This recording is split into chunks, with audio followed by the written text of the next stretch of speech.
All right, what is up, my EBL family? I'm going to open it with something Aaron just said to me. He's like, wow, that is some very pale skin on some very brown wood. So I'm hoping all of you could actually see me. It is early morning with some natural light Good here. morning. That's right. I am, welcome the Eric Barron Live family. I am so excited to be here with Aaron Seawood this morning. Aaron is an entrepreneur, team leader. A lot of times I call my brother from another mother. You know, Brooklyn's in the house. Most importantly, he's a husband and a father. And we're going to talk very briefly today about, with so many distractions, right? Aaron, there's so many freaking distractions right now, whether it's politics or the pandemic or homeschooling or social media. Let's talk about staying focused and positive with all of these distractions. What are your thoughts? And by the way, welcome. Good morning. Thank you. Thank you for having me. What's up, EBL family? Glad to be here. Yeah, I mean, my first thought is like, we are in the biggest windstorm ever, and trying not to get swept away is absolutely a challenge. And I think most of us are feeling, if not all are feeling that for sure. And what's required to not get swept away and be focused for me has been to have an anchor. My anchor is my family that you mentioned. It is doing my best to be a great husband. It is to be a great father and a team leader to my team. That all sounds good in theory, but what does that really mean? It's grounded in purpose. You know, where am I trying to go? Why am I doing this? Who am I doing it for? And so that's really been helpful to keep me online, because like everyone else, I'm human and you can start to drift a bit. And what brings me back is like, but you can do this. You can do it. It's going to be okay. And I think for me, an underpinning of faith, without getting religious, I'll just leave it in a spiritual space. Totally. I have a base of faith that I believe ultimately what's going to happen is, you know, good is going to happen.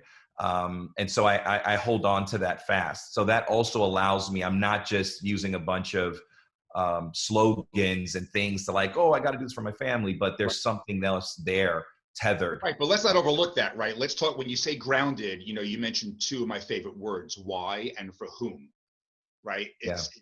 And people do this all different ways. There's no right or wrong. Some people have this massive vision board in front of them, right? Reminding them constantly of why they're doing it. You know, hopefully, you know, you're doing it most importantly for yourself, but you obviously, you know, your family is so important in your life. You know why and for whom you're doing it for. So when you're pulled right in these different directions, you know, or you have a shitty day, you know, you're able to reflect and remind yourself of the purpose of what you're doing and why you should be staying focused with the task at hand. But you just said something key that I'd love to jump on. You said reflect. A lot of us don't take the time to be still, because when you're in a storm, how do you freaking be still? You're trying not to get blown away, right? But you are going to get swept away. You know, it's funny. Okay, I interrupted you. Go ahead. To be able to be still for a moment, and just, that's how you're able to be positive, because you're getting so many messages and there's so much noise.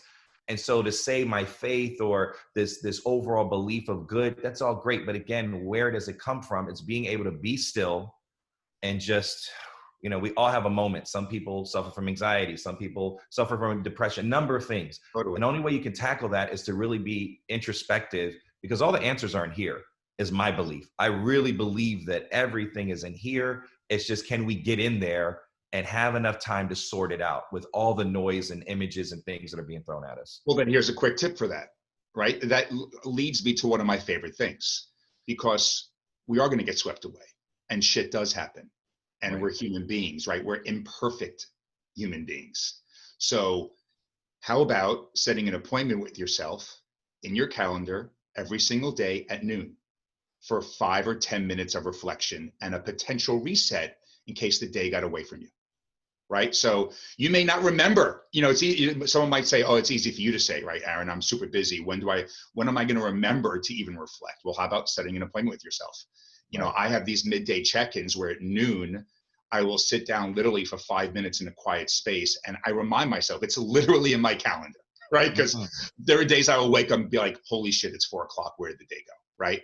but I will sit down at noon with a reminder, my alarm goes off, and I reflect and I go, okay, great, let's potentially do a reset. What had to get done today? What were the most important things that had to get done today? Because that morning I could have easily been, right? There might have been an emergency, a fire, and I could have easily gotten distracted, but I'm not going to let the day get away from me. I'm going to finish that afternoon with purpose. So there's a quick little tip, 5 minutes, noon appointment with yourself. Like you said, reflect, find that quiet space. And if you have to refocus, do so. Right. I think that's powerful. That's a very proactive way to do it, because mine has been very organic. So for any of you out there that feels a bit like, oh, I'm going to reflect now, which it feels like for me, I think it's a great tip. And for many of you, and myself included, I am going to put it on the calendar because I'm curious to see, can I in that moment turn it off and Right. do that, which I think is powerful. But I think if anyone can just do it, period, if there's a point to slow down. But I like your proactive approach, because many times, to your point, your reflection, if you don't make it a calendar appointment, make it something that you're actually going to, have Totally. to do. Like you said, the week can go by. So yeah, maybe you reflect, but you lost 4 days. Exactly. So that's a really good tip. I like that. Awesome. You're awesome. There's a lot more coming from you in the next few months. So the bottom line is, take a step back, spend 5 or 10 minutes a day reflecting, remember why you're doing it and for whom you're doing it for. Aaron, you are awesome. Follow us at Eric Barron Live. Follow Aaron at Aaron Seawood, at What Up Family, at Team Carte Blanche. That's awesome. On IG, share, comment, DM either of us. We'd love to hear from you, and we will see you soon. Aaron, have an awesome day. All right. Love you. Be well. Ciao.